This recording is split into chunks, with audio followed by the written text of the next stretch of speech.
So we just spent some time appreciating models. And if you have phones or AirPods or anything like that, they're off and they're away. We just took some time appreciating some models with our little fun mystery box activity. A lot of gratitude, a lot of respect for those previous scientists. Okay. And now what we're going to do is we're going to actually just tell you now the atomic structure. So atoms are made of 3 subparticle atoms. I'm sure most of you know them already because it's a lot of cheesy little phrases, little science nerd t-shirts based off of them. First is protons. Okay, and when my hands are cold, I have a hard time writing, so apologies if it gets a little scratchy. Protons. 2 is neutrons. And 3 is electrons. Okay, electrons. So, when we characterize an atom, we say that its atomic number symbol Z, which by the way is the proton number, is the identity of the atom. It tells me what element I have. Okay, so the proton number is not just serving as one structural feature about it. It's also a structural feature that identifies it. It's a characteristic feature as well. So the atomic number Z, or the proton number, is the DNA of an element. It is the fingerprint of an element. You never, ever mess with the proton number, because if you mess with the proton number, you change the element. Okay, it's kind of like saying, theoretically, we really shouldn't be messing with your genetic coding. But that's a topic for another day. So it's element identification, okay? Which means if you change the proton number or atomic number Z, you change the element. Okay? So you don't want to, until we hit unit 7 nuclear, but you don't want to change Z. Proton number, atomic number. You don't want to change it. One and the same. Okay? You don't want to change Z. So here's kind of a summary table of the information regarding these 3 subatomic particles. Okay? Symbol for proton is P plus or plus. Symbol for neutron is N0 or N. Or yeah. I honestly 0 also works too. Symbol for electron is E minus or minus. I tend, when writing out in future notes, to do this. This tends to be my preference choice. Again, it's a preference choice. One just seems a little bit more clear than the other given context. Like if I'm doing a math equation and I just write pluses and minuses all up in there, and you're like, I might just mess you up. So I often do P plus just to make it clear. It's a particle I'm talking about. Okay. Charge. Protons are a 1 plus. Neutrons are a 0. Obviously. Electrons are a 1 minus charge. Mass. Protons are a 1 AMU, atomic mass unit. They're just 1 mass, 1 unit of mass. Neutrons are also 1 unit of mass. Notice neutrons and protons are located in the nucleus, that center part. Remember the old model, how we discovered that the nucleus is where all the mass is? Well, then that means the particles that are making up the nucleus must have mass themselves, right? And then electrons have what we call negligible. Like it's so small. It's so small. We don't even consider it to have mass, even though technically it does. It's just so small that we almost can't measure it small. Okay. And its location is what we call the electron cloud, which does have order to it. It's not a free-for-all, but that zone is called the electron cloud.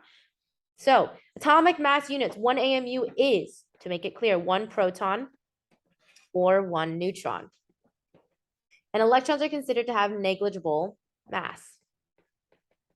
Negligible, almost 0, right? Mass. But electrons are the main source of volume, right, for the atom.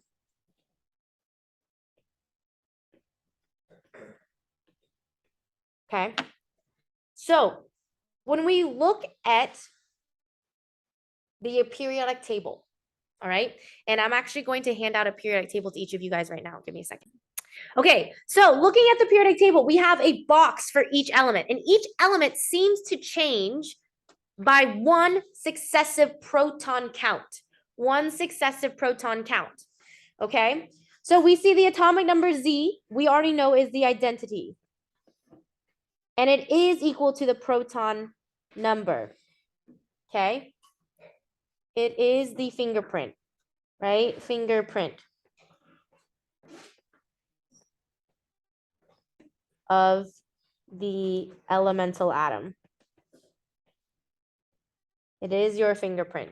Okay, I think there was someone in maybe this class or another class that wants to go into criminology. So this is, you can think about it like a crime scene. And by the way, you will be exploring a future crime scene in about a month and a half about an actual assault case where a father used nuclear material on his own son. Oh, rough.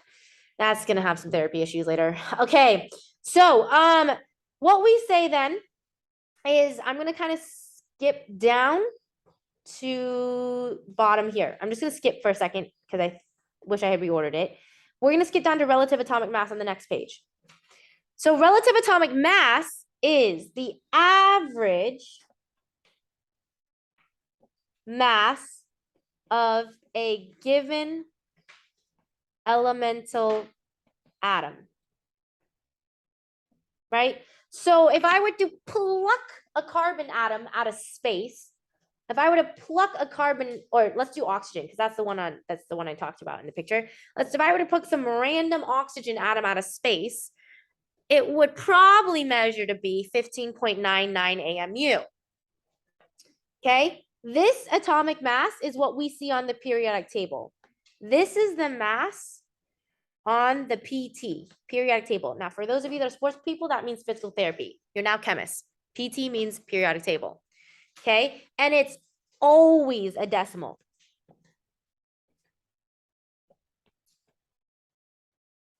Okay, always a decimal because it's always an average, which means it's never going to be a pretty number. Okay, so now let's go back. Sorry, let's go back to page 8 when you're done writing that. And what we have then is a second type of mass, though, a mass that you don't see on the periodic table. And this is called the mass number.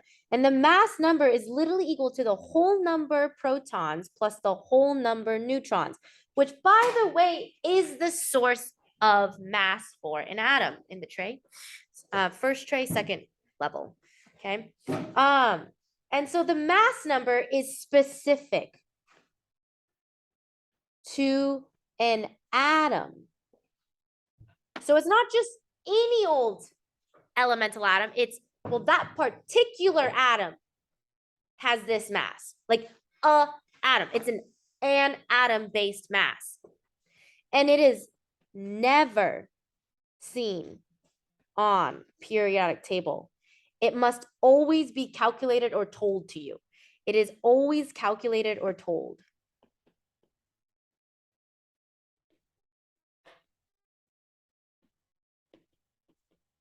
Okay, and by the way, it's always a whole number, which makes sense considering that the mass of a proton and the mass of a neutron are always 1. So it's always a whole number.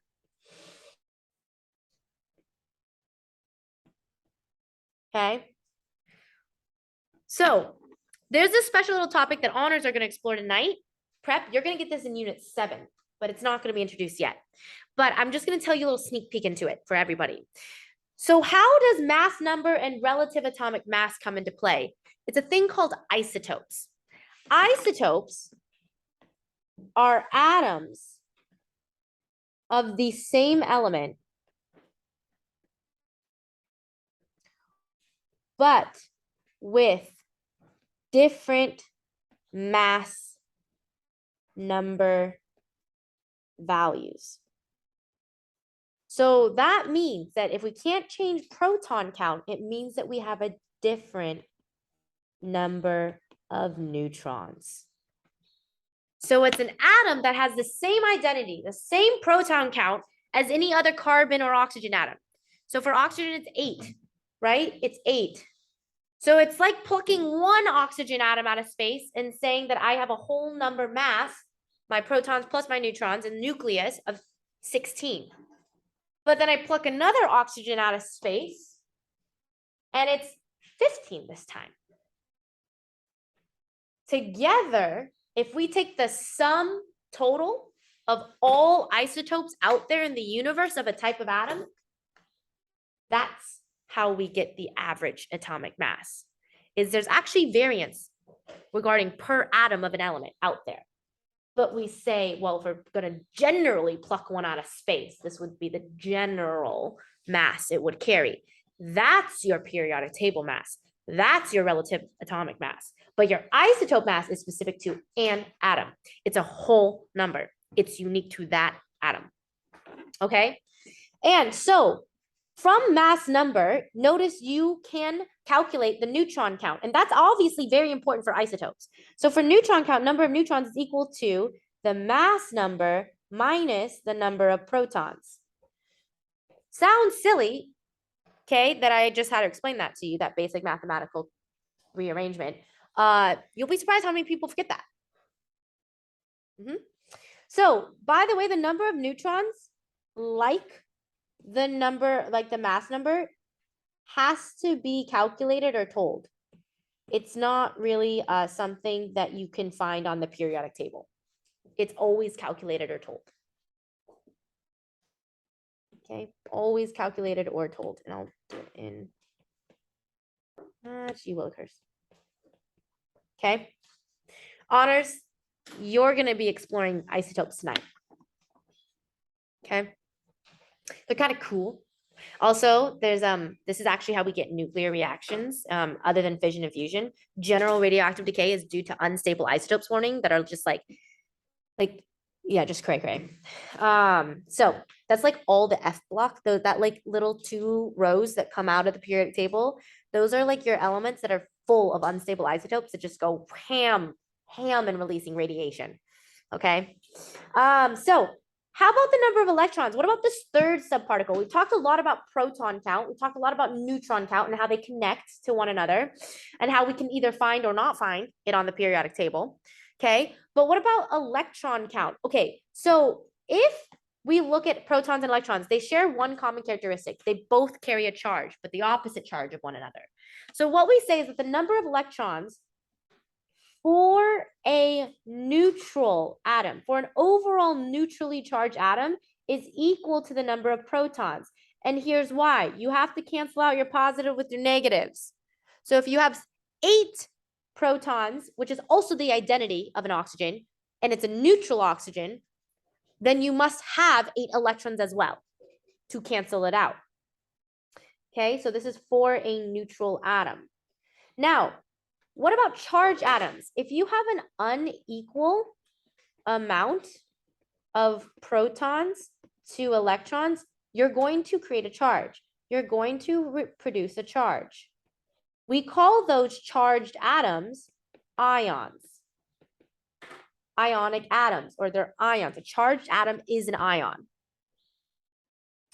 If you have a positive charge, you are called a cation. If you have a negative charge, you are called an anion. A negative ion, anion, a negative ion. Okay.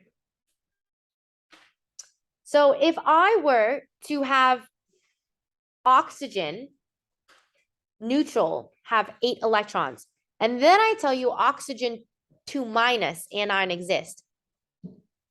Okay, did it lose 2 protons to create that charge?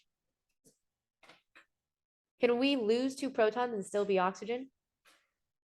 No, so what must have happened to create the unequal amount? Right? Oxygen neutral, okay, must have 8 electrons, but oxygen 2 minus must have what? 10 electrons and still be oxygen. Because again, we don't mess with proton number. The moment you mess with proton number, you're no longer the same element. Kind of like if I just like transfuse all your blood out and gave you new DNA, like you're no longer you anymore. One, you'd be dead. Okay. But two, you definitely wouldn't be you DNA wise. Wouldn't be you. Right. So keep that in mind. Right. Neutral oxygen. Which word? Plus cation. Yep. Neutral oxygen is going to have 8 electrons. But anion oxygen, negatively charged oxygen, an oxygen ion, all of those being equivalent ways of saying the same thing, is going to have 10 electrons. Okay, so that's the big idea. Let's actually take a look at this with a little activity. And for those of you on video, you should be in class.